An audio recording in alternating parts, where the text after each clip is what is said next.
Bueno, hola, ¿cómo están? Vamos a hablar sobre indígenas misioneros.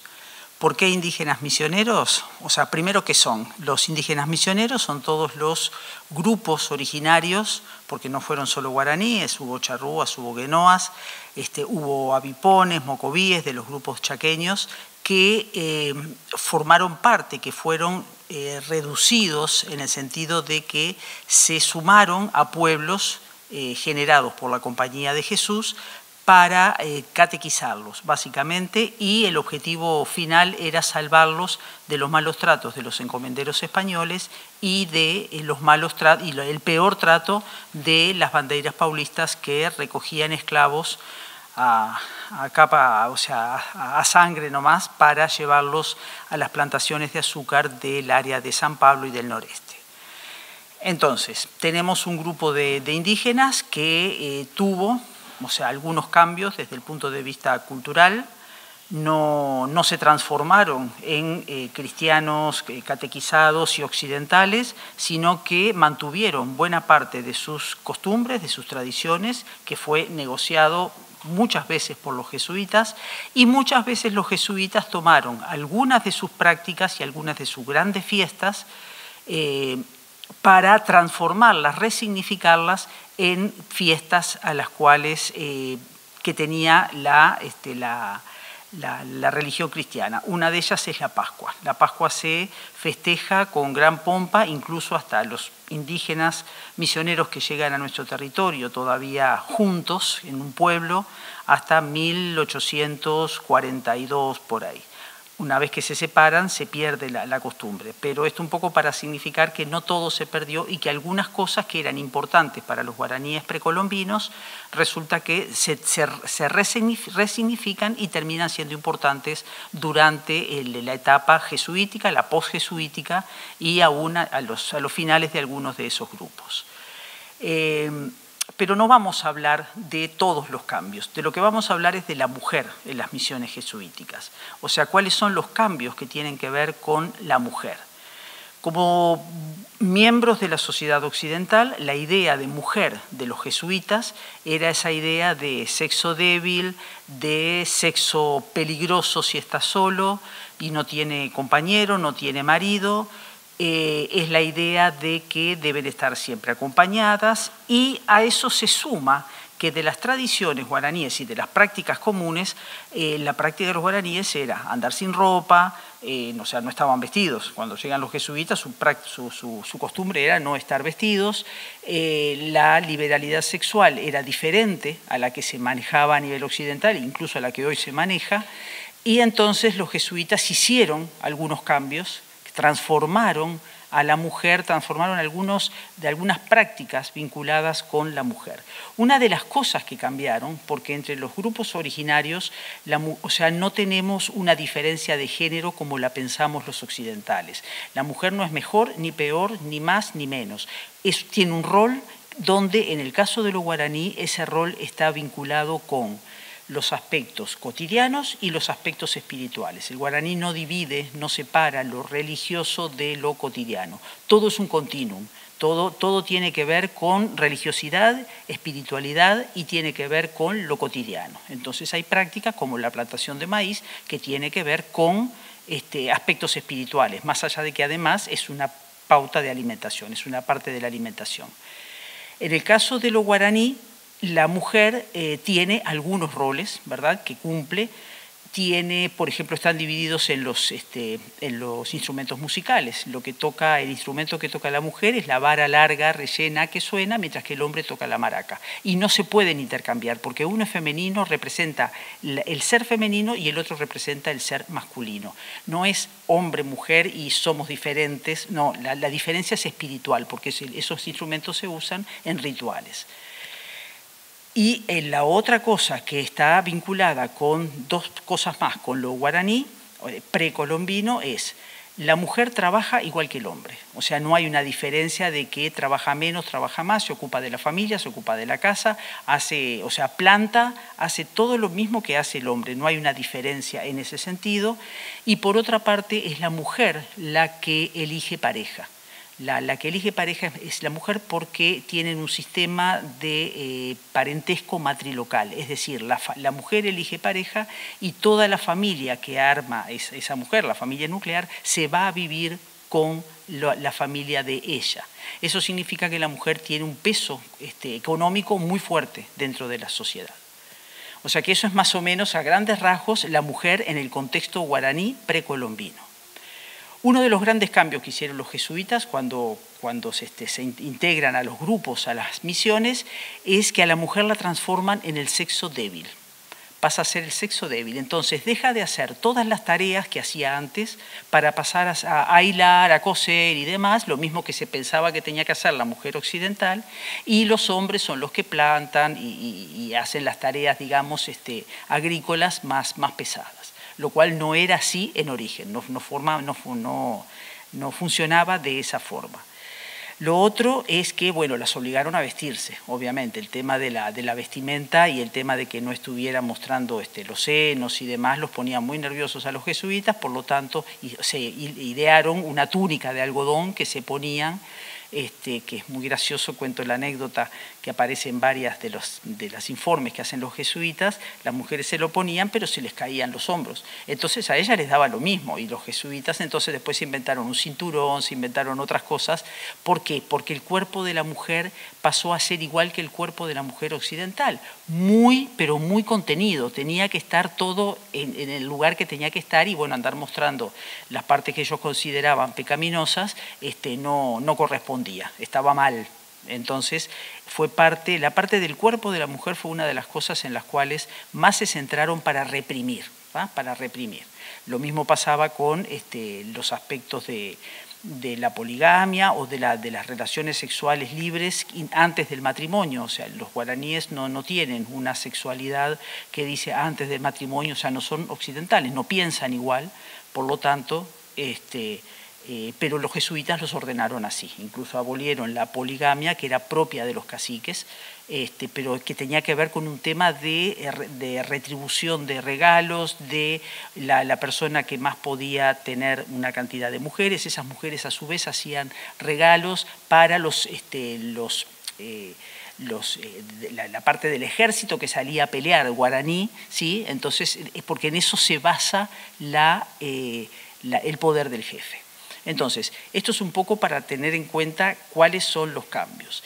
Y ahora pasamos a una mujer indígena misionera que vivió en San Francisco de Borja del Chí, que está a unos 15 kilómetros de Durazno al este, hoy es departamento de Florida, y que llamó mucho la atención a los hacendados que querían hacer desaparecer al grupo de misioneros que la acompañaba, no entendían por qué una mujer tenía un cargo tan alto y todo el mundo la obedecía.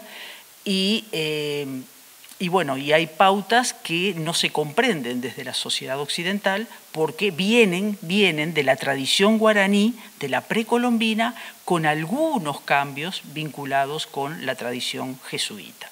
Entonces, cuento brevemente, San Francisco de Borja del Chí es un pueblo que se funda con indígenas misioneros, es el último que funciona con indígenas misioneros en el territorio uruguayo en 1833.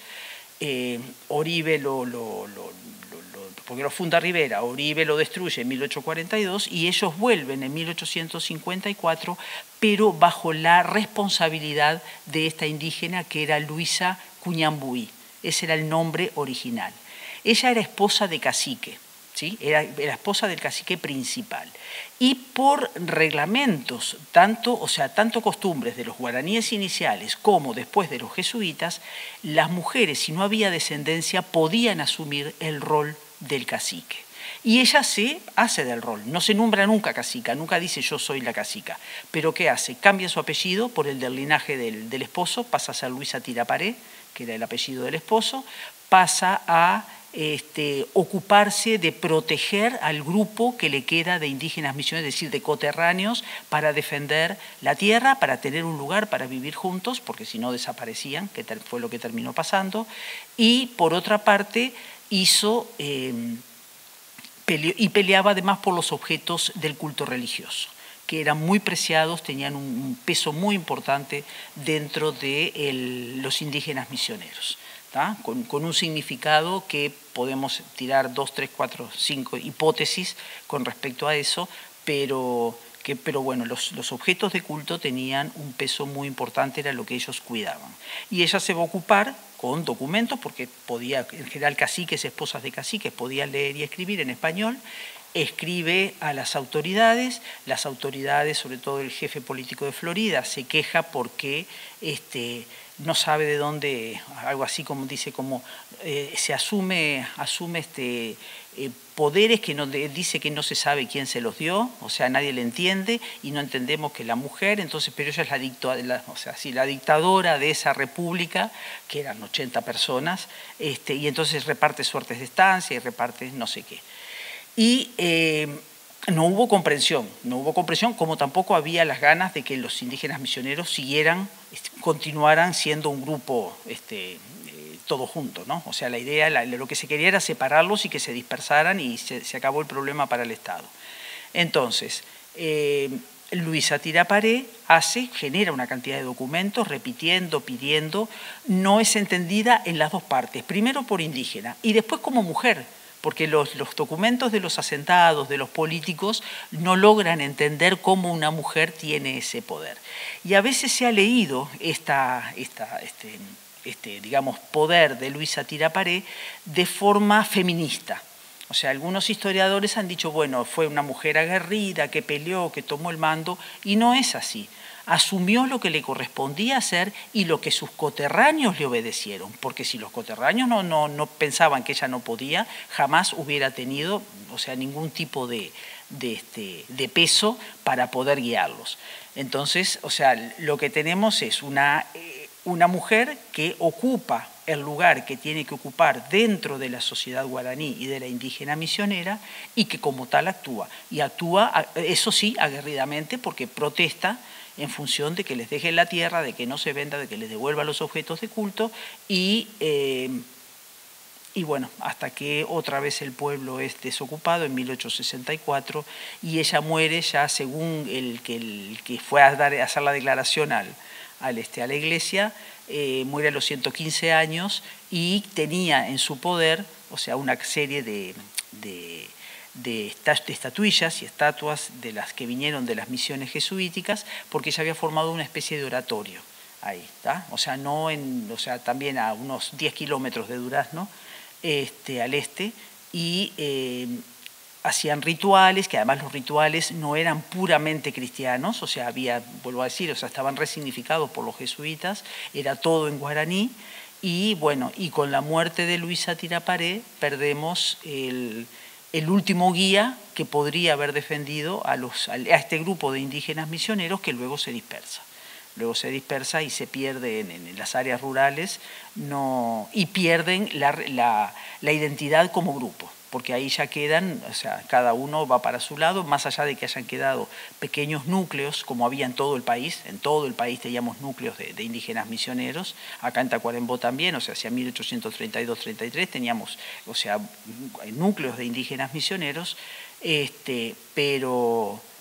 pero bueno, o sea, los perdimos, o sea, se perdió en ese caso, que es el más claro de todos, se perdió la reproducción social del grupo, se perdió su identidad y lo que nos quedó es, digamos, como figura, la figura de esta mujer que no era una feminista, sino que estaba ocupando el rol que ocupaban las mujeres en una sociedad que es muy diferente a la nuestra y por eso la nuestra no la entendía. Como sucedió y sucede con los grupos originarios, porque no es solo del siglo XIX, actualmente pasa lo mismo, o sea, nuestros comportamientos y nuestras costumbres son muy diferentes a la de los grupos originarios, más allá de que estén en interactuación con la sociedad occidental. De todas formas, sus tradiciones y demás son diferentes. Bueno, como mencionamos brevemente el tema del culto a la Virgen de Itatí, relacionado con la séptima sección, sobre todo del departamento de Tacuarembó, hacemos brevemente la historia de cómo llega.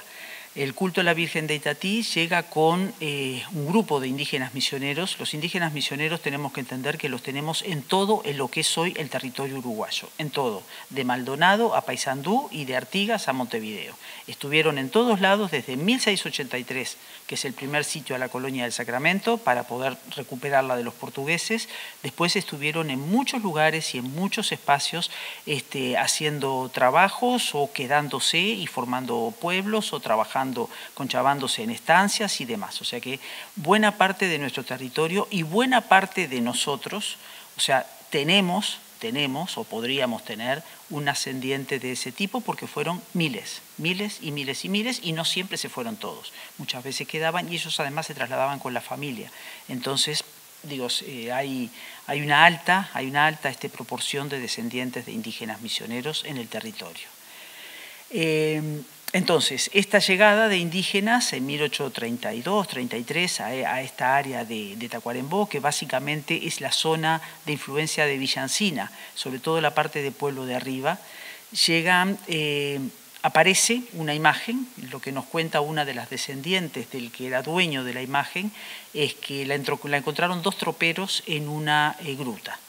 En una gruta. Se la llevan a este hombre, que la señora no nos quiso dar el nombre, se la llevan y él le hace una especie de ermita en su campo y comienza a ser venerada por la gente. Y era, o sea, digo, lo que decían los indígenas misioneros que estaban en la vuelta y que estaban vinculados con ella, es que era la Virgen de Itatí. La Virgen de Itatí no es un culto jesuita, sino que es franciscano, pero al ser echados los jesuitas de América, entonces el culto se expande, ¿sí? Se expande por Corrientes, se expande por Santa Fe y hacia 1820, de acuerdo al libro que está acá de bautismos de Yapeyú, vemos que ya el culto de Itatí estaba sobre el Uruguay, sobre la altura de Belén. Entonces, digo, o sea, llega el culto de Itatí y después tenemos, a partir de los datos de un historiador local, el padre Ross, que nos dice que la Virgen de Itatí era una forma de reunirse, ¿verdad? Era una justificación para que la gente se reuniera en lo que llamaban los velorios de la Virgen. Entonces la Virgen se velaba en una casa y en paralelo se hacían bailes, se hacía todo lo que tenía que ver con la socialización de áreas rurales que estaban como muy alejadas de los centros poblados. Y eso se hizo hasta, según Ross, hasta fines del siglo XIX, y la imagen esta que se encontró, según la señora, nieta del dueño de la estancia, que se encontró en una gruta, en una oquedad de piedras, la tiene esta señora, que es una imagen de origen misionero, es una imagen tallada en las misiones jesuíticas. Y ella se la trajo porque está acá. Porque ya no está en en donde debió estar, que yo sospecho que es Pueblo de Arriba, pero es solo una sospecha mía. Porque se vino la Guerra del 4 y el hombre mandó a todas sus mujeres e hijos para Montevideo. O sea, no los dejó en el lugar porque, ya todos sabemos lo que pasaba cuando había guerra y con las levas y demás, y de un bando del otro eran desastres. Entonces las mandó para allá y allá la tiene la señora. Pero, esa es la historia de Itatí, y luego aparece en Ancina otra vez porque el padre Miguel Berriel y el obispo Bonino toda su catequesis se basaba en la parte de las raíces, de que si la gente no sabe de dónde viene, difícilmente pueda organizarse en una identidad.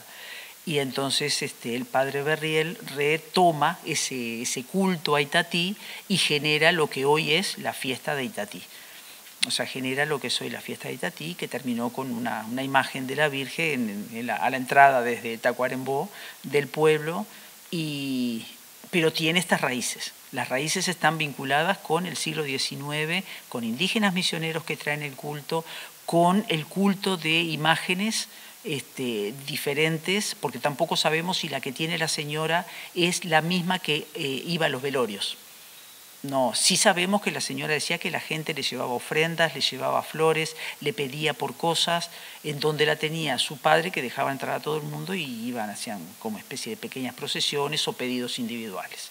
Eso sí sabemos que participó, pero no sabemos si es la misma que formaba, a la cual se ponía en los velorios para adorarla, y además el baile y todo lo demás que tiene que ver con la socialización. Y además paseaba de casa en casa, ¿no? Se pasea en una valijita, cada vez y paseaba de casa en casa, y la gente le ponía dinero para apoyar a la iglesia y demás. Pero bueno, esa es la historia de Itatí y por qué resurge Itatí. O sea, resurge porque, bueno, el padre Berriel leyó la historia, le gustó, le pareció muy importante, lo mismo al obispo Julio Bonino, para hacer un tema que es propio de los alrededores de Ancina. O sea, de Ancina, que parece un poco más tardío, y propio de, sobre todo eso, de la parte del pueblo de arriba. Y bueno, y hoy es la fiesta, aún sin el padre Berriel, sigue funcionando, sigue estando, o sea, resignificado todo, porque evidentemente no es la misma idea de los velorios de la Virgen, pero en el fondo sigue siendo una justificación para que la gente se reúna y demás, sea crea o no crea, porque esto en general excede las creencias religiosas.